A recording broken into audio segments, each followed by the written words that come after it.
संपत्ति को लेकर लोगों के मन में कई सारे सवाल होते हैं, खासतौर पर जब प्रॉपर्टी पिता या ससुर की हो।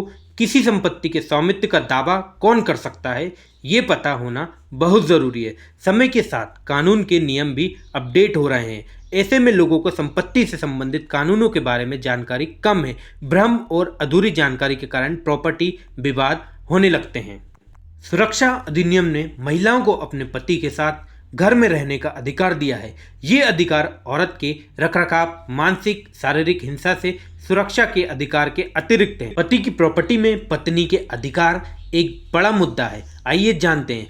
आज हम जानेंगे कि पति और ससुर की संपत्ति में बहू के क्या अधिकार हैं, वहीं इससे जुड़े कानूनी प्रावधान बताएंगे। क्या है कानूनी प्रावधान? वह शख्स जिससे महिला का विवाह हुआ हो, अगर उसके पास खुद की कमाई कोई संपत्ति है तो इसके लिए नियम स्पष्ट है। एक व्यक्ति प्रॉपर्टी का मालिक होता है, चाहे वे जमीन, घर, गहने या कुछ भी हो, उस पर सिर्फ उसी का अधिकार होता है। वे अपनी संपत्ति बेच सकता है, गिरवी रख सकता है, दान कर सकता है। इस संबंध में सभी अधिकार उसके पास सुरक्षित हैं। बात करें सास ससुर की संपत्ति पर बहू के अधिकार की, तो सास ससुर की प्रॉपर्टी पर बहू का कोई अधिकार नहीं है। ना ही उसके जीवित रहते और ना ही उसके देहांत के बाद महिला संपत्ति पर क्लेम कर सकती है। सास ससुर की मृत्यु होने पर संपत्ति का अधिकार उसके पति को मिलता है। हालांकि पहले पति और उसके बाद सास ससुर की मौत हो गई, ऐसी स्थिति में महिला को संपत्ति का अधिकार मिल जाता है। इसके लिए ये जरूरी है कि सास ससुर ने वसीयत किसी और के नाम ट्रांसफर ना की हो।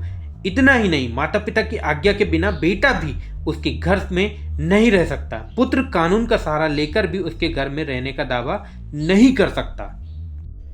पति की मौत पर पत्नी के संपत्ति अधिकार की बात करें तो संपत्ति की वसीयत लिखे बिना जब किसी व्यक्ति की मौत हो जाती है तो उसकी प्रॉपर्टी पर अधिकार को लेकर कानून स्पष्ट है। इस स्थिति में व्यक्ति की संपत्ति मां और विधवा पत्नी को मिल जाती है। हालांकि ये जरूरी है कि व्यक्ति ने वसीयत में किसी दूसरों को अधिकार न दिया हो। तो ये थी कुछ महत्वपूर्ण बातें जो आपके लिए जानना जरूरी हो सकती है। तो मिलते हैं नेक्स्ट वीडियो में किसी नए टॉपिक के साथ। तब तक के लिए जय हिंद, जय भारत।